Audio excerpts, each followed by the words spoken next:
Vous allez prendre 10 prophètes en Côte d'Ivoire ici. Vous leur demandez qui a réellement donné sa vie à Jésus. Vous allez prêcher un bon message de la repentance. Sur les 10, ceux qui sont réellement convertis, peut-être qu'il y en aura 2 ou 3. C'est pas il y a beaucoup de combien qui sont devenus prophétesses aujourd'hui. Seulement, c'est que le fétichisme a changé sa manière de faire. À la place des tam-tams de la forêt, on a acheté des pianos. À la place des gens qui tombent en transe, qui crient, on tombe sur l'option. C'est cette communauté, mais c'est même fétichisme dans la raison de l'État.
Nous voulons notre Dieu de rendre toute la gloire, sa présence au milieu de nous. reçois l'adoration puis de l'aide. Et au moment où nous allons écouter ta parole, nous prions. Cette parole vient nous faire du bien. Et que la gloire de Dieu tout celle-ci. Que vous cherchez à faire chanter de ce Dieu. Et que nous soyons préparés à la gloire de ton nom. Viens Seigneur notre Dieu, instruis-nous au nom de Jésus. Amen. Est-ce qu'on va parler du Seigneur?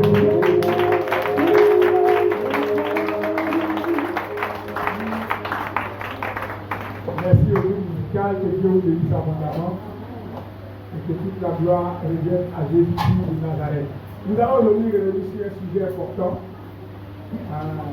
qui concerne le retour de notre Seigneur Jésus. Alléluia. Et pour ce passage, nous allons prendre le passage de Matthieu chapitre 24. C'est long, donc nous allons lire le verset 4 jusqu'au verset 39. Je voudrais que chacun de nous comprenne que quels que soient les événements qui se produisent sur la terre, quel que soit ce que les hommes pensent, Jésus revient bientôt. Alléluia. Et le retour de Jésus est plus proche que nous ne pouvons l'imaginer. Je vais vous expliquer pourquoi. La Bible nous donne des indices et tous les indices de la Bible et de l'histoire sont en train de concorder vers le retour imminent de notre Seigneur Jésus. Et l'Église doit se préparer au retour de Jésus. Pour cette histoire, le contexte de l'histoire, c'est que Jésus va faire remarquer un certain nombre de choses à ses disciples. Et ses disciples vont demander au Seigneur, est-ce qu'en ce temps-là, que tu dois rétablir les quels en sera les signes, etc. Et donc Jésus va commencer à expliquer à ses disciples que voici ce qui va se passer avant son avènement. Il dit, Jésus va donc leur répondre en disant, prenez garde que personne ne vous séduise. Jésus, en mettant en garde ses disciples, met aussi en garde toutes les chrétiens du monde aussi. Il dit que personne ne vous trompe, que personne ne vous séduise, que personne ne vous égare par ses paroles ou par ses discours ou par ses écrits. Que personne ne vous séduise. En tant que chrétien, en ce qui concerne le royaume de Dieu, en ce qui concerne l'avènement du Fils de l'homme, que personne ne vous séduise. Car il dit, plusieurs viendront sous mon nom disant, c'est moi qui suis le Christ, et ils séduiront beaucoup de gens. Voyez, parmi les signes de l'avènement de notre Seigneur Jésus, bien les premiers dont parle le Seigneur, c'est que beaucoup d'hommes vont venir sous son nom, et ils vont séduire beaucoup d'hommes. Aujourd'hui, en Côte d'Ivoire, on a connu Jésus Baoulé, qui a son église, il a ses fidèles. Beaucoup d'hommes ont été séduits par lui. C'est le Jésus Baoulé. Ensuite, avant lui, on a connu Kakou Philippe. C'est venu qui a dit aux gens que lui, il est Jésus. Et beaucoup d'hommes l'ont suivi. Ils sont devenus les adeptes de Kakou Philippe. Avant Kakou Philippe, il y a une chose qu'on appelle les branamistes. Et aujourd'hui, il y a beaucoup qui viennent sous le nom de Jésus et qui séduisent beaucoup d'hommes qui travaillent pour la cause, qui évangélisent. Aujourd'hui, les branamistes vont dans les églises évangéliques pour prêcher l'évangile de Branham, que les gens sortent de l'église. Pour les gens de Branham, s'ils vont aller en enfer. Les adeptes de Kakou Philippe entrent dans les églises pour prêcher aux chrétiens. Ils ont accepté Kakou Philippe, s'ils vont aller en enfer. Il n'y a rien de nouveau sur le soleil. Jésus en avait parlé. Nous voyons ça comme une nouvelle chose parce que c'est certain que ça arrive chez nous. Sinon, sous notre cieux, il y a longtemps que les gens se feraient passer pour Jésus. Alléluia. Et le Seigneur dit que ces éléments-là seront les signes de son avènement. Et ça, c'est le premier point. Quand vous voyez des choses se produire, quand vous voyez des choses prendre de l'ampleur, ça veut dire que le Seigneur Jésus n'est pas loin. Alléluia. Un autre signe dont parle la Bible, ce sont les guerres. Et la Bible dit qu'une nation va se lever contre une autre nation. Un peuple contre un autre peuple. C'est vrai qu'il y a longtemps, les guerres ont existé pendant longtemps. Mais dans ces dernières années, même les pays les plus en paix ont connu des guerres. Avant, on parlait de guerre au Ouganda, on parlait de guerre dans d'autres pays, nous les Ivoiriens, on était en paix. Notamment depuis le temps du feu. Jusqu'à ce qu'en 2000, 2001, que la guerre arrive dans notre pays. Mais au-delà de la Côte d'Ivoire, dans plusieurs pays, les guerres se multiplient. Alléluia.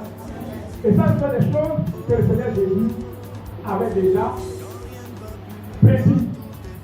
Et la Bible dit, quand vous continuez, il dit ceci, que vous entendez parler de guerre et de bruit de guerre. Gardez-vous d'être troublés, car il faut que les choses arrivent, mais ce ne sera pas encore la paix. Et effectivement, dans le monde, il y a des familles un peu partout, des tremblements de terre, etc. Ensuite, il dit ceci. Alors on vous livrera au tourment, et l'homme vous fera mourir, et vous serez haïs de toutes les nations à cause de mon nom. Alors aussi plusieurs succomberont, se trahiront, se haïront les uns les autres. Vous savez, quand les choses deviennent difficiles, la Bible a déjà prévu que plusieurs succomberont, plusieurs se trahiront, se haïront les uns les autres. Dans l'église aujourd'hui, les trahisons, la haine, les gens qui succombent, Jésus avait déjà parlé de ça. Seulement, fais un effort de ne pas être parmi ceux-là. Alléluia. Parce que la Bible déclare que plusieurs faux prophètes se lèveront et ils séduiront beaucoup de gens. Aujourd'hui, on devait enseigner aux Ivoiriens. En Côte d'Ivoire, il y a des prophètes à tous les points de vue. C'est pas mauvais. Mon souhait même, c'est qu'il y ait de bons prophètes dans tous les endroits. Mais les faux prophètes aussi ont envahi les rues. Aujourd'hui, il y a des prophètes qui prophétisent. Au nom de Jésus, il y en a qui prophétisent. Au nom d'un homme, il y en a qui prophétisent. En leur propre nom, il y a toutes sortes de faux prophètes. Les faux prophètes qui travaillent à ciel ouvert, les faux prophètes qui travaillent de manière déguisée, il y en a de toutes sortes. Les prophètes voyants, qui d'après eux voient là où Dieu ne voit pas. Les prophètes, en tout cas, qui sont dangereux. Et aujourd'hui, les chrétiens ont le choix entre aller consulter les prophètes voyants, les prophètes éclaireurs, en tout cas, toutes sortes de prophètes qui cherchent que Dieu connaît. Alléluia. Et tous ces signes-là, le Seigneur avait déjà donné. Des gens qui ne sont pas convertis, mais qui sont prophètes. Bon, ce n'est pas étonnant. Si tu comprends un peu comment le prophétique se présente. Alléluia. Je vais juste vous dire par exemple que tu sais comprendre. Capable de vous ne devez pas ajouter foi à toutes sortes de prophéties qu'on vous donne. Vous savez, dans le prophétique, il y a ce qu'on appelle l'esprit des prophètes. C'est pas la faute qu'on dit que l'esprit du prophète est soumis au prophète. Mais quand on parle de l'esprit du prophète, je vais entrer dans une démonstration de peu compliquée, mais je vais vous permettre de pouvoir comprendre. Vous savez que quand Dieu nous crée, l'homme, tout homme a été créé à l'image de Dieu, à la ressemblance de Dieu. Mais quand Dieu nous crée, on vient avec notre esprit. Et donc, parmi les gens que Dieu envoie sur la terre, il y en a qui viennent avec l'esprit de prophète. Il y en a qui viennent avec un esprit d'ingénieur. Il y en a qui viennent avec un esprit de littéraire. Donc vous allez voir qu'il y a des gens, alors en eux, ils n'aiment rien d'autre que tout ce qui est ingénierie, tout ce qui est ceci, etc. En fait, ils sont venus avec cet esprit-là. Maintenant, quand ils n'ont pas encore donné leur vie à Jésus, et que l'esprit n'a pas été régénéré, le diable a utilisé l'esprit avec lequel ils sont venus là pour travailler pour son compte. C'est pareil que les prophètes. C'est pas comme vous lisez le livre de Jérémie. Dieu dit à Jérémie, avant que tu ne sois formé dans le ventre de ta mère, je t'avais appelé prophète. C'est-à-dire que Jérémie est venu au monde avec l'esprit de prophète. Maintenant, si Jérémie n'avait pas été régénéré, touché par Dieu, et que le diable l'avait saisi bien avant que Dieu ne puisse te saisir, cet esprit de prophète, le diable avait commencé à l'utiliser pour travailler à ce point. C'est pas vous allez voir par exemple des gens qui sont païens, mais qui prophétisent, les marabouts, les féticheurs. peut vous dire des choses exactes. Et les chrétiens sont séduits par quelqu'un qui vient, qui dit qu'il est né ici, voici tel est ton problème, voici ton Dieu, wow, ça que c'est un homme de Dieu. Non, ce n'est pas un homme de Dieu. Il est venu avec cet esprit pour que le diable va l'utiliser pour égarer le monde. Et dans les derniers temps, le diable a utilisé ce principe-là pour mettre beaucoup d'hommes en déroute. Quand il va voir qu'en toi, il y a la grâce de Dieu, il va tout faire pour te séduire et faire de toi un instrument. C'est pas, il y a beaucoup de communs qui sont devenus prophéteurs de Dieu. Regarde, il va prophétiser, c'est que ça là. C'est vrai, Dieu est fort, hein. Dieu fait, mais la manière de voir la raison, ce n'est pas au village. Seulement, c'est que le fétichisme a changé la manière de faire. À la place des tam-tams de la forêt, on a acheté des pianos. À la place des gens qui tombent en transe, qui crient, en confusion, c'est cette communauté, mais c'est même fétichisme à la façon de le faire, et déguisé. Alléluia. Alléluia. Et si nous ne faisons pas attention, nous allons être séduits par ces choses. Quand tu vois un chrétien aujourd'hui, tout ce qu'il cherche c'est quoi? Il ne cherche pas Dieu, il cherche un grand prophète. Et donc, à force de chercher les grands prophètes, vous devenez la proie des prophètes. Et la conversion réelle n'est plus dans l'église. Alléluia. Vous allez prendre 10 prophètes en Côte d'Ivoire ici. Vous leur demandez qui a réellement donné sa vie à Jésus.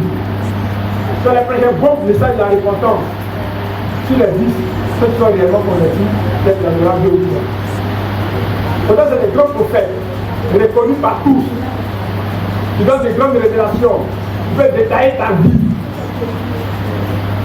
De ta naissance jusqu'au jour où tu es.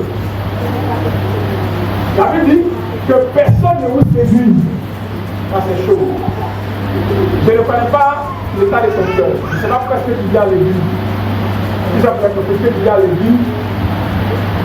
Bon, si ça peut être parce que tu viens à l'église. Viens à l'église pour chercher Jésus. Les prophéties, les révélations vont te suivre. Dieu va les utiliser pour t'orienter. Mais si tu cours derrière les révélations, derrière les prophéties, ce n'est pas mauvais, mais ça peut t'égarer. Alléluia. Alléluia. Amen. La Bible dit qu'il y aura de faux prophètes, toutes sortes de faux prophètes. Et la Côte d'Ivoire aujourd'hui est placée pour savoir qu'effectivement, cette parole du Seigneur Jésus est une parole juste. La Bible dit que plusieurs faux prophètes se lèveront, ils séduiront beaucoup de gens. Et parce que l'iniquité se sera accrue, la charité du plus grand nombre se refroidira. Voici une évidence. Non pas le Seigneur Jésus. La Bible dit tellement l'iniquité se sera accrue, la charité, l'amour du plus grand nombre va se refroidir. L'amour du plus grand nombre, c'est à deux niveaux. Tellement le péché va être grand, et tellement le péché est devenu grand dans ce monde. Même l'amour que les chrétiens avaient a disparu. Même beaucoup de chrétiens, l'amour qu'ils avaient pour les frères en Christ s'est refroidi. Pourquoi? Parce que les gens sont devenus de grands pécheurs. Avant, c'était facile pour un chrétien d'héberger son frère qui était chez lui à la maison. Il n'avait rien à craindre. Et dans les derniers temps, le diable a utilisé ce principe-là pour mettre beaucoup d'hommes en déroute. Quand il va voir qu'en toi, il y a la grâce de Dieu, il va tout faire pour te séduire, pour faire de toi un instrument. C'est pas, il y a beaucoup de communs qui sont devenus prophéteurs de Dieu. Regarde, il va prophétiser, c'est que ça là. C'est vrai, Dieu est fort, hein. Dieu fait, mais la manière de voir la raison, ce n'est pas au village. Seulement, c'est que le fétichisme a changé la manière de faire. À la place des tam-tams de la forêt, on a acheté des pianos. À la place des gens qui tombent en train en confusion, c'est cette communauté, mais même que si vous allez de le faire, est déguisé. Vous allez prendre 10 prophètes en Côte d'Ivoire ici. Vous leur demandez qui a réellement donné sa vie à Jésus. Vous allez prêcher un bon message de la repentance. Sur les 10, ceux qui sont réellement convertis, c'est la de la vie. Avant, il disait quelqu'un qui est chrétien. Tous les chrétiens étaient prêts sans condition à lui ouvrir les bras pour l'aider. Mais aujourd'hui, les chrétiens sont devenus dangereux, des menteurs. Et il vient d'expliquer un problème. Quand tu veux l'aider, alors que le Seigneur t'explique, il ment. Là, vous voyez cette question et examinez vous-même. L'amour que vous aviez pour les frères en Christ avant, quand vous étiez convertis au début, et maintenant, je vois avant que c'est pareil. D'ailleurs, vous pouvez jurer que même si un chrétien est en train de mourir, Dieu est dans la paix de toi, c'est pas chez lui non plus. D'ailleurs, de jurer ça dans le cœur, il ne faut pas te dire. Mais il y a pris des décisions, elle est là. Pourquoi? Parce que les chrétiens les ont dit plusieurs fois. Mais Jésus avait déjà prévu ça. Donc, il savait qu'un frère a un problème. Il expliquait à un autre frère en Christ. Avant de laisser le frère en Christ, il réfléchit. Il va aller prier. Il fallait demander aux autres frères. Alors il a dit, et effectivement, quand il va demander là, ah, tu n'as pas laissé les passer chez moi. Hein. Le même problème est venu chez moi ici. Donc la vie qui est devenue compliquée. Ça c'est le premier point. Le deuxième point, la stratégie qui nous reproduira, c'est envers Dieu. Même quand le péché va grandir, l'amour que les gens avaient pour Dieu va diminuer. Et quand on demande à chaque chrétien ici, les œuvres qui avaient poussé avant, quand tu es converti, c'est les œuvres qui avaient maintenant, c'est la même chose. Non. C'est-à-dire que tu es prêt à tout pour Jésus. C'est levé même marcher d'ici à jamais parler évangéliser. Mais aujourd'hui, quand tu es prêt à évangéliser, la première question c'est il y a quoi dedans? Les gens sont très incrédules. Pourquoi? Parce que le péché a augmenté. Et donc l'amour de Dieu même a diminué. Avant les chrétiens chantent, je suis dans la joie quand on me dit, allons à la maison de l'Éternel. Avant quand les chrétiens chantaient, ça c'était vrai. Quand dimanche arrive comme ça là, quand samedi, c'est qu'il y a activité de l'église. Nous va expliquer que samedi arrive vite. Nous va expliquer que dimanche arrive vite. Mais aujourd'hui, les chrétiens c'est que dimanche arrive trop vite. Combien? Ah, il y a un dimanche. Pas avant, les gens disaient que dimanche arrive. Parce qu'ils veulent voir les frères, ils veulent sentir l'amour de Dieu. Mais aujourd'hui, le péché s'accumule, la saleté a diminué. Avant, quelqu'un peut pas venir dans une église. Et puis il est nouveau. Et puis les gens vont pas savoir qu'il est nouveau. Et puis les gens vont pas savoir qu'il est nouveau. Mais on dit que quelqu'un vient dans l'église la première fois. Lui, mais c'est pas qu'il est nouveau. Parce que quand le culte finit, personne ne s'occupe de lui, personne ne le salue. Culte est fini, amen, chacun rentre chez lui. Or, avant, quand quelqu'un est nouveau, déjà quand il a assis là, la moitié de l'église, c'est la première fois. Dès que le culte finit, bonjour mon frère. Comment ça va? C'est la première fois qu'il a vu tout. Comment tu as trouvé le culte? Est-ce qu'il va le connaître chez toi? Etc. Mais aujourd'hui, c'est chacun s'assoit, c'est le culte. Tu avais fait ton culte, tu as édifié, Dieu merci. On n'a pas édifié, tu es dimanche, peut-être tu ne peux pas dimanche, tu vas venir. Alléluia. Mais avant, c'est pas comme ça. Alléluia. Avant, on dit, il y a un programme à 18h. 17h30. Ceux qui ne sont pas occupés quand ils sont à l'église en train de prier. En train de demander la grâce de Dieu. Avant, les chrétiens cherchaient place dans l'église. C'est-à-dire que chaque coin pour prier avant que le culte commence. Aujourd'hui, c'est l'église qui cherche l'homme pour prier avant que le culte commence. Alléluia. Il y a des petits points secrets où ils priaient. Il y a des gens en semaine, ça m'appelle dans l'église. Elle veut prendre sujet des gens pour prier pour ça. La vie les frères, ils ne sont pas les mêmes familles. Mais comme ils sont dans le Seigneur, les sujets là, les gens qui faisaient ça. Aujourd'hui, tu as construit ta seule. Comment tu débrouilles avec ça? Moi, je ne vais pas dire moi-même, le problème, il n'est pas le temps de prier pour faire les moyens. Alléluia. Avant dans l'église, il y avait plusieurs petits groupes de prières.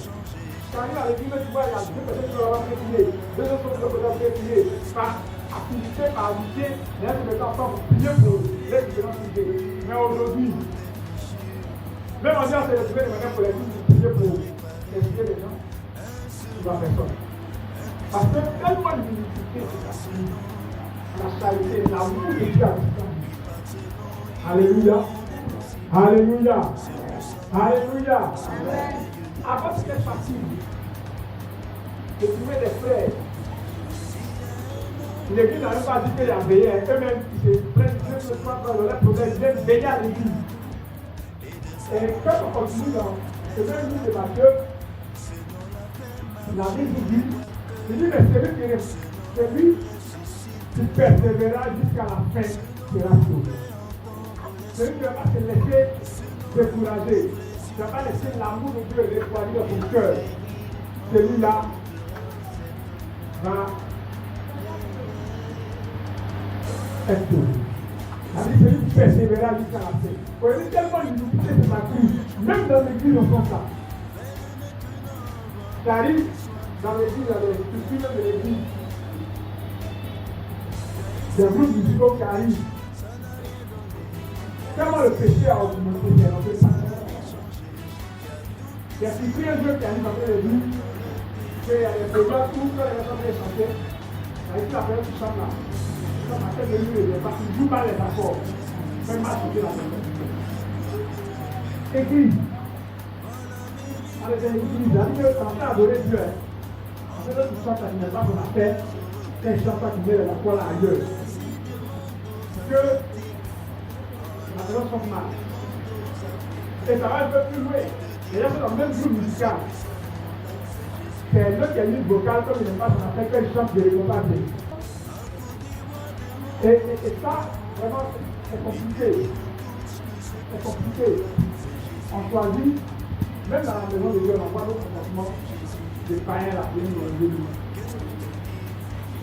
Et tout ça, Jésus avait vraiment parlé de ça. Nous, on persévère, nous va demeurer jusqu'à la fin. Il dit que cette bonne nouvelle du royaume sera prêchée à tout le monde entier pour servir de témoignage à toutes les nations, alors viendra la fin. Donc la bonne nouvelle de l'évangile va être prêchée. Aujourd'hui, la bonne nouvelle de l'évangile est prêchée dans le monde partout.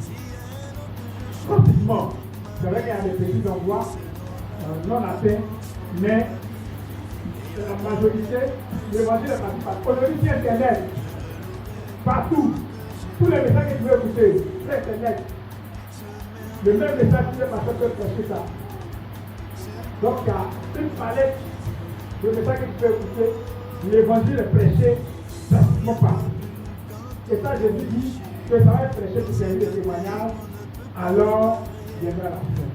C'est pourquoi lorsque vous verrez la bénédiction de la préservation, on a parlé aussi de Daniel, établi en lieu de celui qui dit pasteur.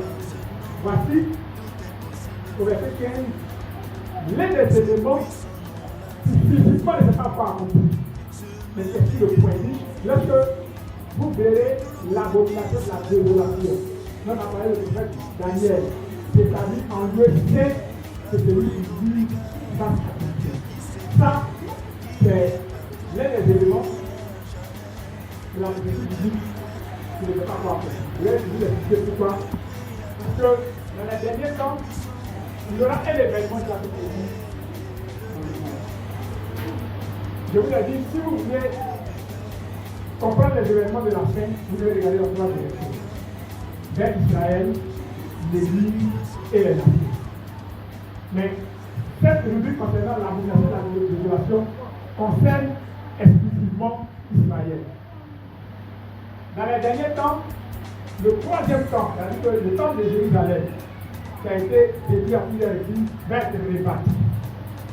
Les Juifs vont répartir le temps, et l'Antichrist va venir s'installer comme le Messie dans le temple de Jérusalem. Et là-bas, au début, il va bénir tout le monde, et à un moment donné, il va commettre l'irréparable.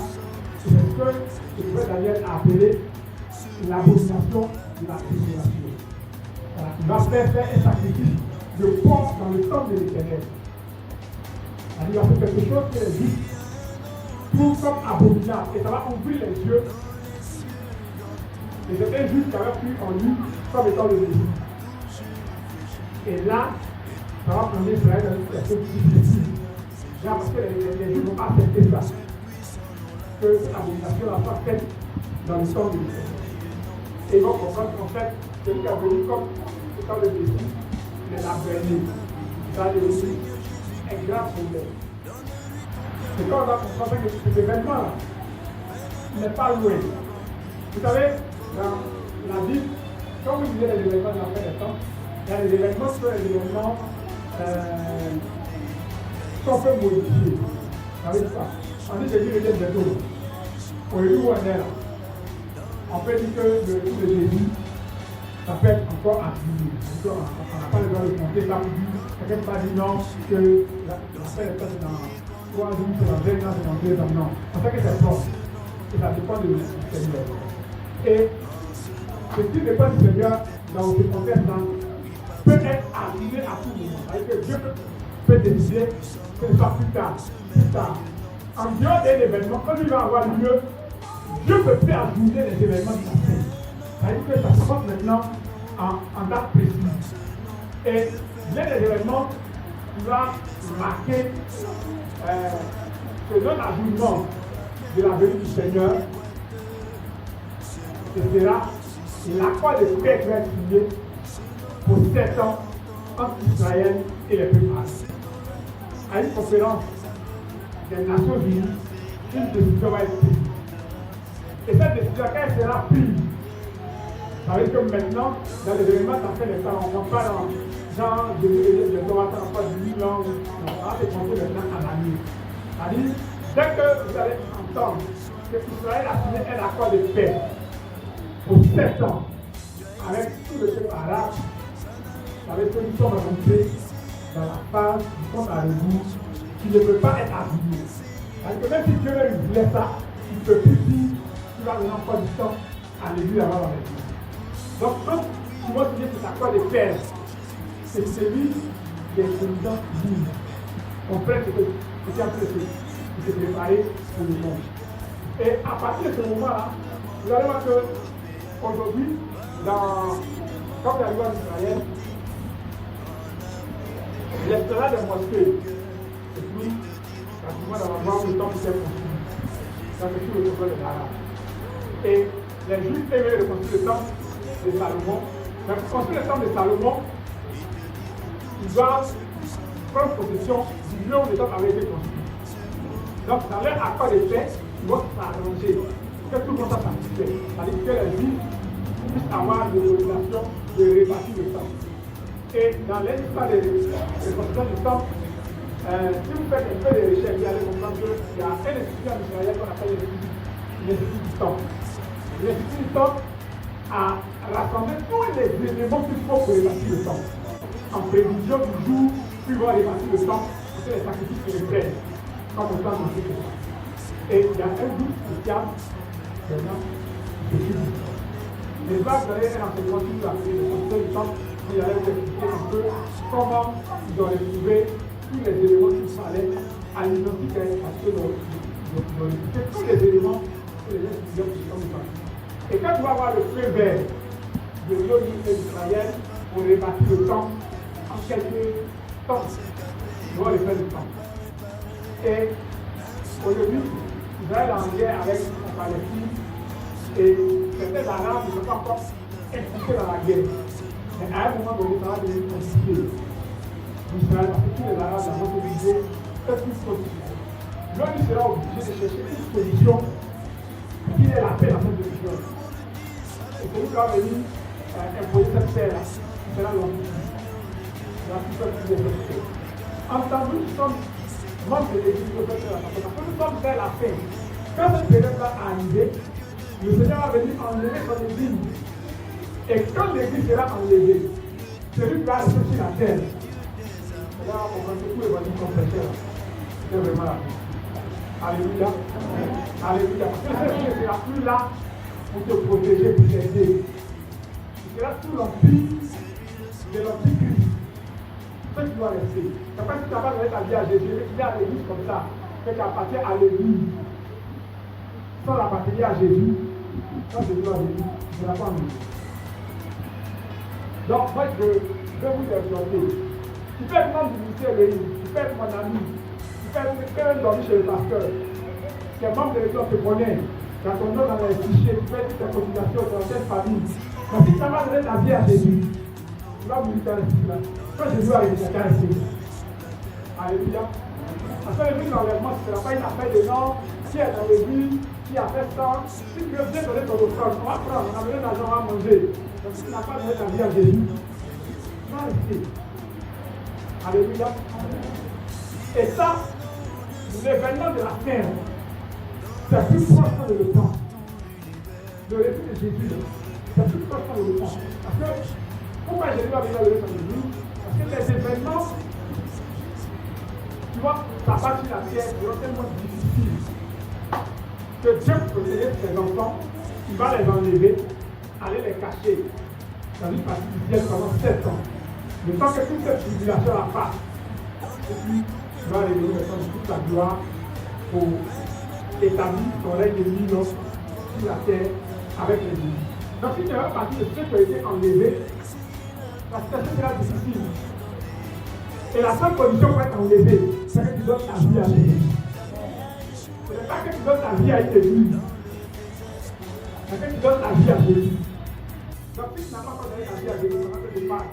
Il faut commencer déjà à exercer et à l'approcher du Seigneur. À Dieu de l'être de aujourd'hui, je vais accepter comme mon Seigneur et mon Sauveur. Que mon âme va. Alléluia. Alléluia. Je ne connais pas la personne à laquelle je suis. Mais quand on dit ce passage, j'ai dit que le temps que Jésus est arrivé au temps de Noé. Les gens se mariaient. Comme aujourd'hui, oh, je veux me marier. Oh, on fait des mariages, attends. On fait des voyages, un voyage.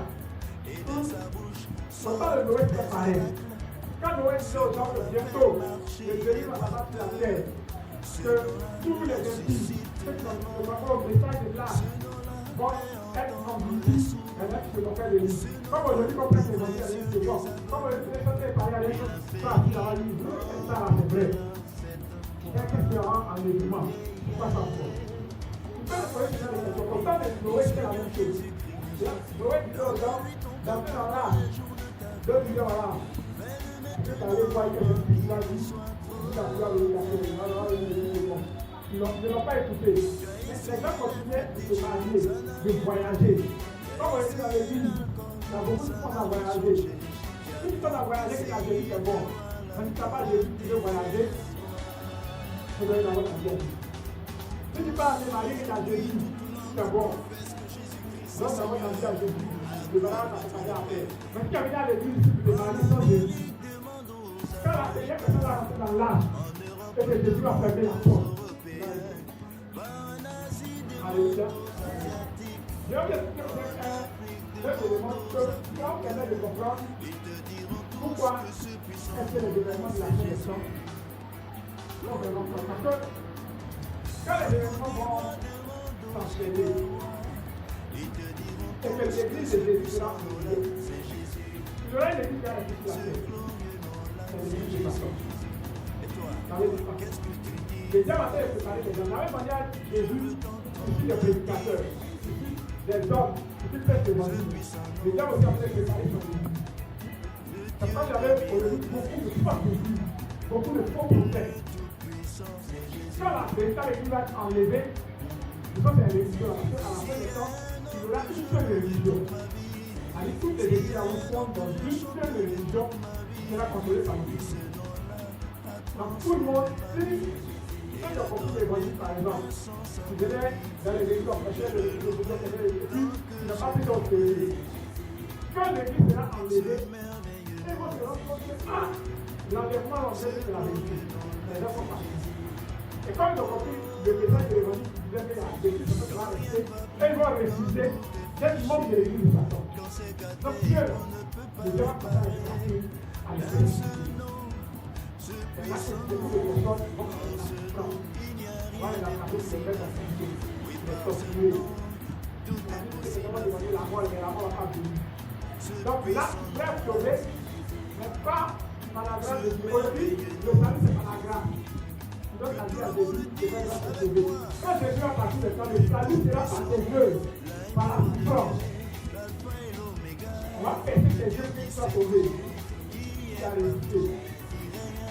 On va se quitter à des effets, qui a arrivé Jésus, c'est à rentrer dans l'église de façon qui a pu résister, peut-être que